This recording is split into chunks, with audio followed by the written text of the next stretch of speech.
Gawa muna ako ng banana bread para may almusal kami bukas. Kasi may naglilihi ng banana bread. So, meron akong 3 itlog here. So, lagay ko lang yung, yung egg white. Yan. Nabasa tuloy.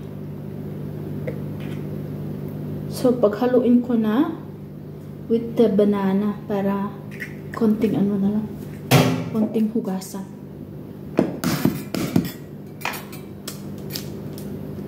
Kaya ba, ilig niya may na makisama.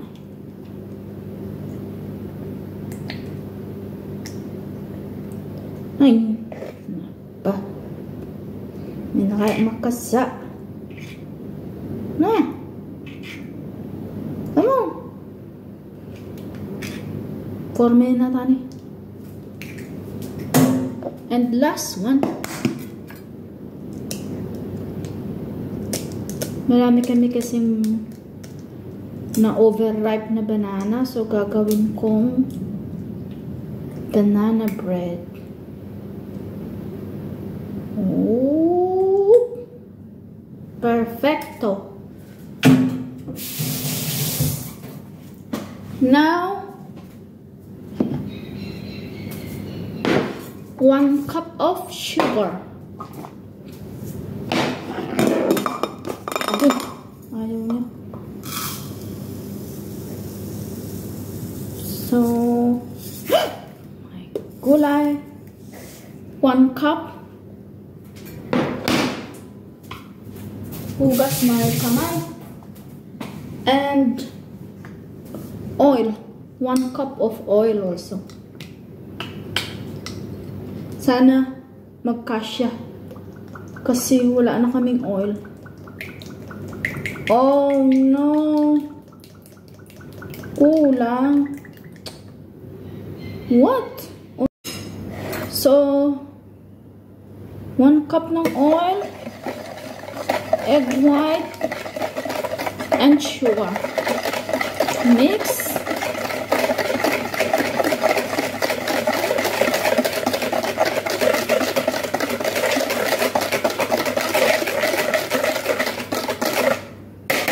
Hanggang maging ganito. Okay? Then,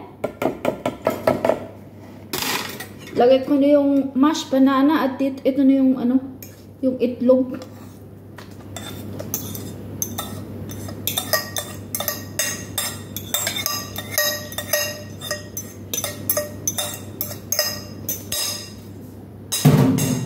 And nuts in.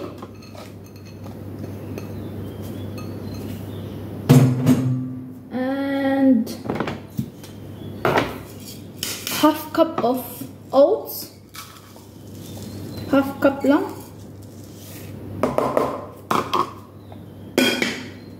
And Allah. And 1.5 cup ng flour.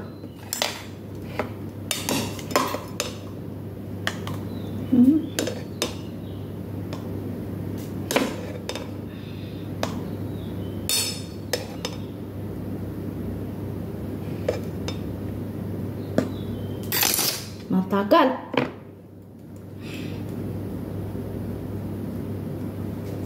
One and half. Tumali pa yung plastic. And cinnamon.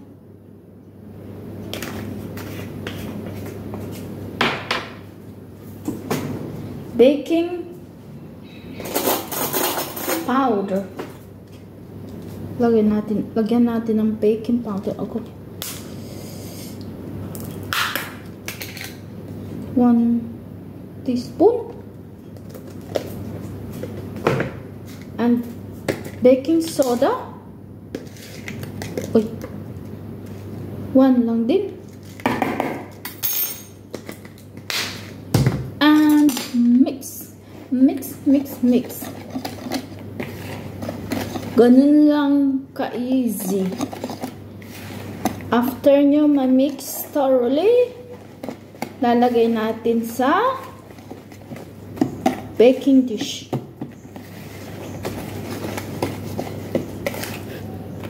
Oh, kagutom.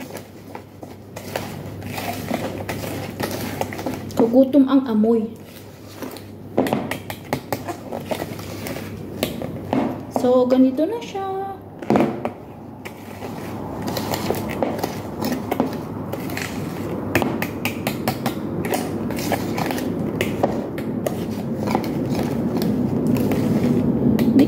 Mix lang.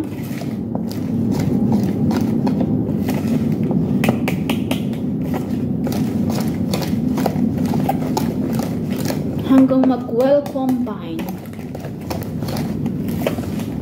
And I think that's it. Dito ko ilalagay ang aking banana. Banana mixture. So, lagyan ko siya ng baking paper. Para madaling yun. Ganyan.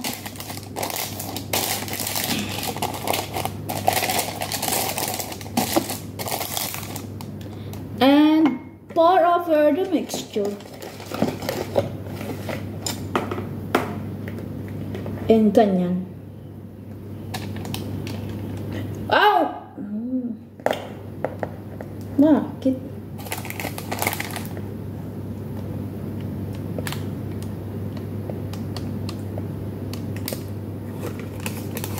So, i-bake natin ito ng 1 hour. So, very low heat.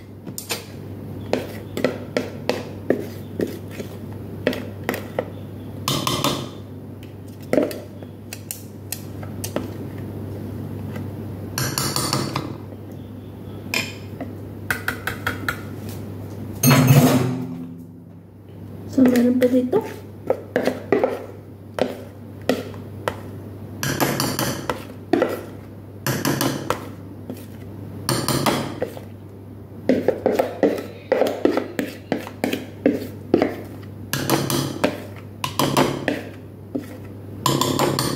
That's it. And ready for bake. Bingo! Ko ilalagay sa oven. Lagyan muna natin ng aluminum foil para hindi masunog yung top. So, ganito lang. Bibake natin siya ng 1 hour. I think, pag malapit na mag 1 hour, pwede ko tanggalin yung foil para mag-brown yung top. So, that's it. Yan na yung ano ko, yung banana bread sa loob. And i-bake ko siya ng 1 hour. And here is my banana bread. Yan ang resulta.